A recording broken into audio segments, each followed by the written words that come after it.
தென்னாட்டுடைய சிவனை போற்றி, என் நாட்டவருக்கும் இறைவா போற்றி. சிவனே துணை சேனல் நேயர்கள் அனைவருக்கும் அன்பான வணக்கம். இந்த வீடியோவில் இந்த 2024ஆம் ஆண்டின் தை மாத ராசி பலன்களை பார்க்கலாம். நிகழும் ஸ்ரீ மங்களகரமான சோபகிருது வருடம் தை மாதம் 15/1/2024 திங்கட்கிழமை வளர்பிறை சதுர்த்தி சித்த யோகம் சதயம் நட்சத்திரம் தை பொங்கல் கூடிய நல்ல நாளில் இந்த தை மாதம் பிறக்கின்றது. மாத தொடக்கத்தில் கிரகங்களின் சஞ்சாரத்தை பார்த்தால் மேஷத்தில் குரு, கன்னியில் கேது, விருச்சிகத்தில் சுக்கிரன், தனுசு ராசியில் செவ்வாய் புதன், மகர ராசியில் சூரியன், கும்பராசியில் சனி பகவானுடன் சந்திரன், மீன ராசியில் ராகு என இந்த தை மாதத்தில் கிரகங்கள் சஞ்சரிக்கின்றன. தமிழ் மாதங்களில் தை மாதம் 10வது மாதம். மகர ராசிக்குள் சூரியன் நுழைவதால் மகர மாதம் என்றும் அழைக்கப்படுகின்றது. இந்த தை மாதத்தில் சனியின் வீடான மகர ராசியில் செவ்வாய் உச்சம் பெற்று அமரப்போவதால் ருசக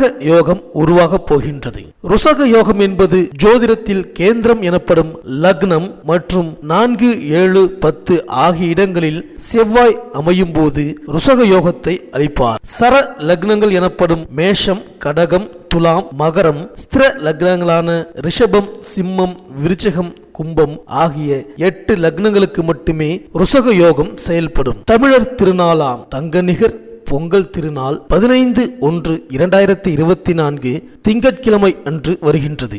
அன்றைய தினம் காலை 9:30 மணி முதல் 10:30 மணிக்குள் பொங்கல் பானை வைப்பது நல்லது. வீட்டில் வயது முதிர்ந்தவர்கள் மஞ்சள் கொத்து கட்டிய பானையை கையில் எடுத்து கிழக்கு நோக்கி நின்று சூரியனை வழிபட்டு அதன் பிறகு அடுப்பினை 3 முறை சுற்றி அந்த பானையை வைக்க வேண்டும். பானையில் வண்ணமயமான கோலமிட்டிருப்பது நல்லது. மாட்டுப் பொங்கல் அன்று காலை சிவாலயங்களுக்கு சென்று நந்தி வழிபாடு மேற்கொள்ள வேண்டும். எல்லா விதமான மாலைகளையும் சூட்டி நந்தியை அலங்கரித்து வைத்திருப்பார்கள். அவரை தரிசிப்பது மிகவும் நல்லது. நந்தி பதிகம் பாடினால் நலம் கிடைக்கும், வளம் சேரும். வீட்டு பொங்கலுக்கு மறுநாள் மாட்டு பொங்கல் வைத்து கொண்டாட வேண்டும். 16/1/2024 செவ்வாய்க்கிழமை அன்று மாட்டு பொங்கல் வருகின்றது. அன்று காலை 7:30 மணிக்கு மேல் 8:30 மணிக்குள் பொங்கல் வைத்து கோபூஜை செய்து வழிபட உகந்த நேரமாகும். மேலும் தை அமாவாசை 9/2/2024 வெள்ளிக்கிழமை அன்று வருகின்றது. தை மாதம் வரக்கூடிய அமாவாசை திதியில் நமது முன்னோர்களை நினைத்து வழிபட்டால் எந்த நாளும் இன்பமாக வாழலாம். தை பிறந்தால் வழி பிறக்கும் என்று சொல்வது வழக்கம்.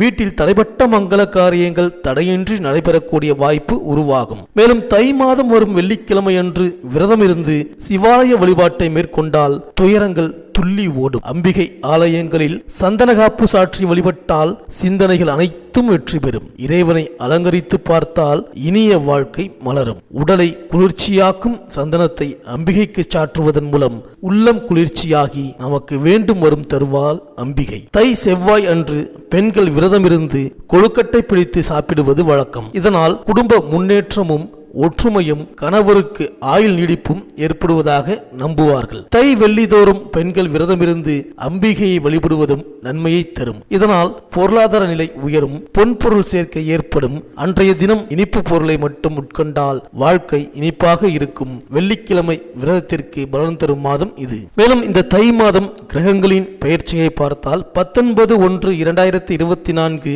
அன்று சுக்கிரன் தனுசு ராசிக்கு பெயர்ச்சியாகின்றார். 27/1/2024 அன்று புதன் தனுசு ராசியிலிருந்து மகர ராசிக்கு பெயர்ச்சியாகின்றார்.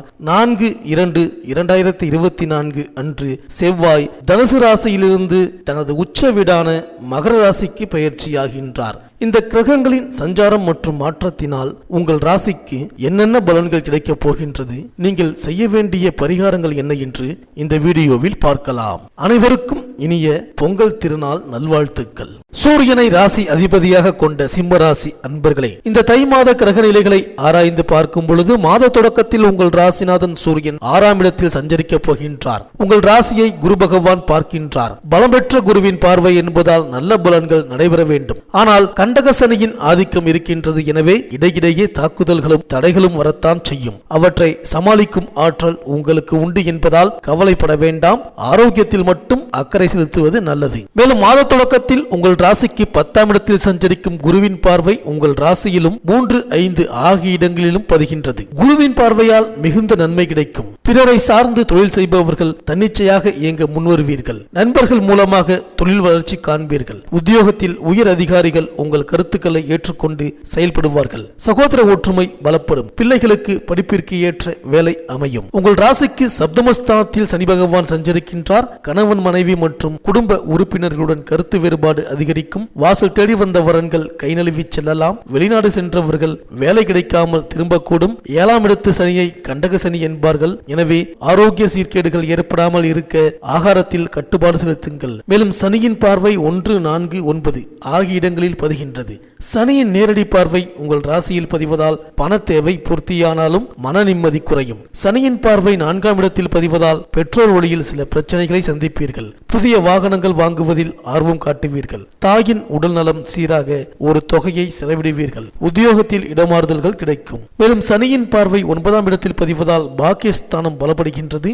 எனவே சந்தர்ப்பங்கள் சாதகமாக அமையும். உத்தியோகத்தில் உள்ளவர்களுக்கு எதிர்பார்த்த இலாக்கா மாற்றம் கிடைக்கும். அலுவலக பணி சார்பாக அடிக்கடி பயணங்களும் ஏற்படும். பாக பிரிவினைகள் நல்லபடியாக முடிந்துவிடும். தந்தை வழியில் இருந்த விரிசல் அகலும். குலதெய்வ வழிபாட்டில் ஆர்வம் காட்டுவீர்கள். சொத்துக்கள் வாங்கும் யோகம் உண்டு. மேலும் மாத தொடக்கத்தில் உங்கள் ராசிக்கு 8இல் ராகுவும் 2இல் கேதுவும் சஞ்சரிக்கின்றார்கள். இதன் விளைவாக மறைந்த ராகு நிறைந்த தனலாபத்தை கொடுப்பார். குரு வீட்டில் ராகு இருப்பது யோகம்தான். தனஸ்தானத்தில் கேது இருப்பதால் வரவு வருவதற்கு முன்னரே செலவு காத்திருக்கும். எதையும் திட்டமிட்டு செய்ய இயலாது. குடும்ப விஷயங்களை 3ஆம் நபரிடம் பகிர்ந்து கொள்ள வேண்டாம். தூரதேச பயணங்களில் கூட மாற்றங்கள் ஏற்படும். ராகு கேதுகளுக்குரிய சிறப்பு வழிபாடுகளை மேற்கொண்டால் தடை கற்கள் படிக்கற்களாக மாறும். மேலும் ஜனவரி 19ஆம் தேதி தனுசு ராசிக்கு சுக்கிரன் வருகின்றார். உங்கள் ராசிக்கு 3, 10 ஆகிய இடங்களுக்கு அதிபதியானவர் சுக்கிரன். அவர் பூர்வ புண்ணியஸ்தானத்திற்கு வரும் இந்த நேரம் நல்ல நேரம்தான். எனவே உடன்பிறப்புகள் வழியில் ஒற்றுமை கூடும். பிள்ளைகளின் திருமண கனவுகளை நனவாக்குவீர்கள். தொழில் ரீதியாக புதிய ஒப்பந்தங்கள் வந்து சேரும். புனித பயணங்களும் அதிகரிக்கும். மேலும் ஜனவரி 27ஆம் தேதி மகர ராசிக்கு புதன் வருகின்றார். உங்கள் ராசிக்கு 2, 11 ஆகிய இடங்களுக்கு அதிபதியானவர் புதன். அவர் ராசிநாதன் சூரியனோடு இணைந்து சஞ்சரிக்கும் இந்த நேரம் தொட்ட காரியங்களில் வெற்றி கிடைக்கும். துணிவும் தன்னம்பிக்கையும் அதிகரிக்கும். பண தேவைகள் உடனுக்குடன் பூர்த்தியாகும். அரசு வழி ஆதரவு உண்டு. வேலைக்காக நீங்கள் எடுத்த முயற்சி பலன் தரும். தற்காலிக பணி ஒரு சிலருக்கு நிரந்தர பணியாக மாறலாம். பிறரை சார்ந்திருப்பவர்கள் தனித்து இயங்க எடுத்த முயற்சி வெற்றி பெறும். மேலும் பிப்ரவரி 4ஆம் தேதி மகர ராசிக்கு செவ்வாய் செல்கின்றார். அது செவ்வாய்க்கு உச்ச வீடு. உங்கள் ராசிநாதன் சூரியனோடு யோகக்காரகன் செவ்வாய் இணைவதால் இந்த காலம் ஒரு பொற்காலமாக அமையும். காரியங்கள் துரிதமாக நடைபெறும். கவலை என்ற 3 எழுத்து உங்கள் அகராதியை விட்டு அகலப்போகின்றது. இடம் வாங்குவது, வீடு கட்டுவது போன்றவற்றில் கவனம் செலுத்துவீர்கள். இல்லம் தேடி சுப செய்திகள் வந்த வண்ணமாக இருக்கும். முருகப்பெருமான் வழிபாடு முன்னேற்றத்திற்கு வித்திடும். பொது வாழ்வில் உள்ளவர்களுக்கு புகழ் கூடும். வியாபாரம் தொழில் செய்பவர்களுக்கு புதிய கூட்டாளிகளால் பொருளாதார நிலை உயரும். உத்தியோகத்தில் உள்ளவர்களுக்கு ஊதிய உயர்வு எதிர்பார்த்தபடி கிடைக்கும். இந்த சிம்மராசி பெண்களுக்கு இந்த தை மாதம் நீங்கள் மிகுந்த விழிப்புணர்ச்சியோடு செயல்படுங்கள். கண்டகசனையின் ஆதிக்கத்தால் எதையும் ஒரு முறைக்கு பல முறை சிந்தித்து செய்வதே நல்லது. குடும்ப ஒற்றுமை குறையாமல் பார்த்து கொள்ளுங்கள். முக்கிய தகவல்களை 3ஆம் நபரிடம் சொல்வதால் பிரச்சனைகள் ஏற்படும். பிள்ளைகளை உங்கள் மேற்பார்வையில் வைத்துக் கொள்ளுங்கள். பணிபுரியும் பெண்களுக்கு எதிர்பாராத இடமாற்றம் வரலாம். மேல் அதிகாரிகள் உங்கள் கருத்துக்களை ஏற்க மறுப்பார்கள். குலதெய்வ வழிபாடு குடும்ப முன்னேற்றத்திற்கு வித்திடும். இந்த சிம்மராசி அன்பர்கள் இந்த தை மாதம் பிரதி சனிக்கிழமை தோறும் ஆஞ்சநேயர் வழிபாட்டை தொடர்ந்து செய்து வாருங்கள்.